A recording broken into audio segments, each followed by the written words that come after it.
చెప్పిన ఇంకొక మాట, in view of the seriousness of violations and potential financial impropriety and independent investigation by any specialised agency may be ordered.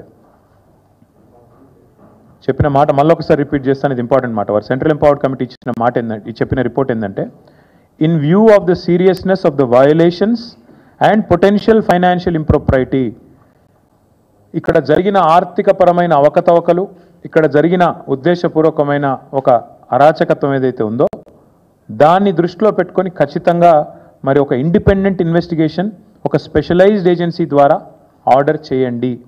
ఇది నా మాట కాదు, సెంట్రల్ ఎంపవర్డ్ కమిటీ వారు ఇచ్చిన రిపోర్ట్.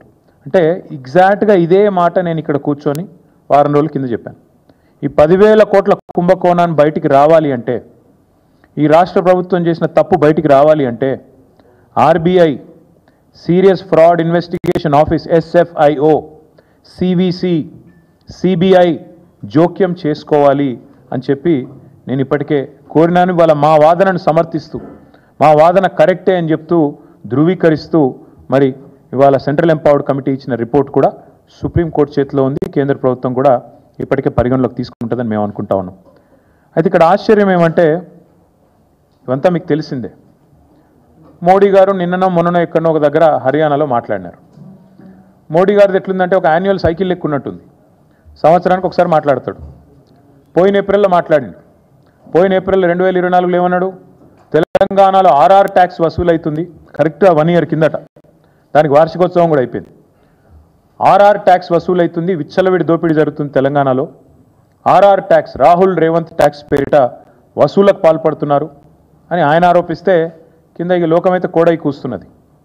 స్క్వేర్ ఫీట్కి 150 రూపాయలని, 100 రూపాయలని, హైదరాబాద్లో బిల్డింగ్ కట్టాలంటేనే హఫ్తా వసూలు టైప్లో అరాచకత్వం చెలరేగుతున్నదని లోకం కోడై కూస్తున్నది. బిల్డర్ని ఎవరన్నా మీరు పక్క తీసుకుపోయి మాట్లాడితే కష్టాలు కన్నీళ్లు తప్ప ఇంకోటి లేదు. మోడీ గారు మాట్లాడి RR ట్యాక్స్ అన్నదానికి వార్షికోత్సవం అయిపోయింది. ఏప్రిల్ 24లో మాట్లాడిండు, 25 దాకా ఏం కార్వాయి లేదు, ఏం విచారణ లేదు, దానికి తదుపరి కార్యాచరణ ఏమీ లేదు. మళ్ళీ నిన్న మాట్లాడిండు ఏప్రిల్ 25, మళ్ళీ సంవత్సరానికి మెలకు వచ్చింది మోడీ గారికి. మెలకు వచ్చి మోడీ గారు నిన్న చెప్తారు ఏమని, అక్కడ మొత్తం చెట్లు కొట్టేస్తున్నారు, జంగల్ నాశనం చేస్తున్నారు, మొత్తం ఆగమాగం చేస్తున్నారు, బుల్డోజర్లను పంపినరు, అర్ధరాత్రి బుల్డోజర్లను పంపి ఆగమాగం చేస్తున్నది కాంగ్రెస్ ప్రభుత్వం తెలంగాణలో సెంట్రల్ యూనివర్సిటీ భూములలో అని చెప్పి మోడీ గారు హర్యానాలో మంచి ప్రవచనాలు చెప్పినట్టుగా నేను చూసిన. నేను నరేంద్ర మోడీ గారిని అడుగుతా ఉన్నా, this is the report of central empowered committee appointed by supreme court of India. Central empowered committee interim report लो स्पष्टंगा చెప్తున్నది. मोदी साहब मैं आपको अंग्रेजी में सुनाना चाहता हूं. सेंट्रल एम्पावर्ड कमिटी जो कि सुप्रीम कोर्ट से अपॉइंट किया गया, उन्होंने साफ साफ कहा कि in view of the seriousness of the violations and potential financial impropriety an independent investigation by any specialised agency may be ordered. This is the report, this is the recommendation of interim recommendation of the committee. Now I am demanding BJP, I am demanding prime minister Modi, अगर आप तहे दिल से ये चाहते हो कि यहाँ के जो कांग्रेस हुकूमत ने जो गलत काम किया हैदराबाद सेंट्रल यूनिवर्सिटी में, इसका अगर सच बाहर लाना है, इसमें अगर जो दोषी है उनको अगर शिक्षा देना है, या ये आपका अगर एजेंडा है, आपका अगर इच्छा है, मैं पूछना चाहता हूँ आपसे, हमारी पार्टी के तरफ से, सेंट्रल एम्पावर्ड कमिटी कहने के बाद साफ साफ कि यहाँ पे फाइनेंशियल इम्प्रोप्राइटी है, वायोलेशंस हुए हैं, आप क्यों खामोश हो? भारत सरकार क्यों नहीं आगे आती है? भारत सरकार क्यों नहीं आगे आके कोई कार्रवाई शुरू करती है? हमने तो चिट्ठी लिख दी, पूरे डिटेल्स के साथ साथ हर किसी को हमने चिट्ठी लिखी. हमने लिखा हमारे पार्टी की तरफ से आरबीआई गवर्नर को, SFIO को, सीरियस फ्रॉड इन्वेस्टिगेशन ऑफिस को, साथ ही साथ हमने CVC को, सेंट्रल विजिलेंस कमिश्नर, CBI, हर किसी को हमने पूरा डिटेल के साथ, पूरा आधार के साथ हमने चिट्ठी लिखा. अगर वो बस नहीं है आपके लिए, अगर वो काफी नहीं है आपके लिए, तो मैं पूछना चाहता हूं क्या ये सेंट्रल एम्पावर्ड कमिटी का रिपोर्ट भी आपके लिए काफी नहीं है? अगर मोदी जी और बीजेपी लीडर कार्रवाई नहीं शुरू करते हैं और इमीडिएटली अगर इस बारे में कोई कार्रवाई नहीं शुरू करते हैं और एक्शन इमीडिएटली स्टार्ट नहीं करते हैं, हमें तो और तेलंगाना जनता को ये मानना पड़ेगा कि आप बातों वाले पार्टी है, काम तो कुछ करते नहीं हो. ये आपने अप्रैल 2024 में भी काफी कुछ कहा, कुछ किया तो नहीं। आरआर टैक्स आपने कहा, कुछ हुआ नहीं। 25 में भी फिर एक बार आप कह रहे हो हमारे साथ हमदर्दी जता रहे हो, क्यों नहीं आगे आते हो, क्यों नहीं जांच शुरू कराते हो, ये हम మోదీ जी से पूछना चाहते हैं।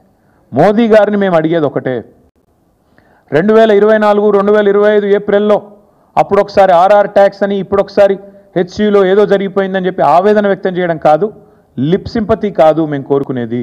మీరు నిజంగానే చిత్తశుద్ధిగా ఉంటే పర్యావరణం విషయంలో, ఈ పర్యావరణాన్ని కాపాడే విషయంలో వెంటనే సెంట్రల్ ఎంపవర్డ్ కమిటీ చెప్పినట్టుగా ఇండిపెండెంట్ ఇన్వెస్టిగేషన్ ఒక సుప్రీంకోర్టు జడ్జిని వేయండి, ఒక సుప్రీంకోర్టు జడ్జిని అపాయింట్ చేయండి, మీరు వెంటనే ఇన్వెస్టిగేషన్కి ఆదేశించండి। లేదా మీ చేతిలో ఉన్న సంస్థలు ఆర్బీఐ ఉంది, ఎస్ఎఫ్ఐఓ ఉంది, సివిసి ఉంది, సిబిఐ ఉంది, investigation agency of your choice, we demand answers from central government, union government, you come forward. Congress वाले एट्ला कापाड़तारु, राहुल गांधी नोरिप्पडु, हम जब भी कोई आपत हो मैं आ जाऊंगा, राहुल गांधी చెప్పిన డైలాగ్, మీకు ఆపద ఉంటే నేను వస్తా। రోహిత్ వేముల ఘటన జరిగినప్పుడు 2 సార్లు హైదరాబాద్ సెంట్రల్ యూనివర్సిటీకి వచ్చిన రాహుల్ గాంధీ గారు చెప్పిన మాట, మీకు ఎప్పుడు ఏ సమస్య ఉన్నా నేను వస్తా అన్నాడు। ఇప్పుడు పత్తా లేడు।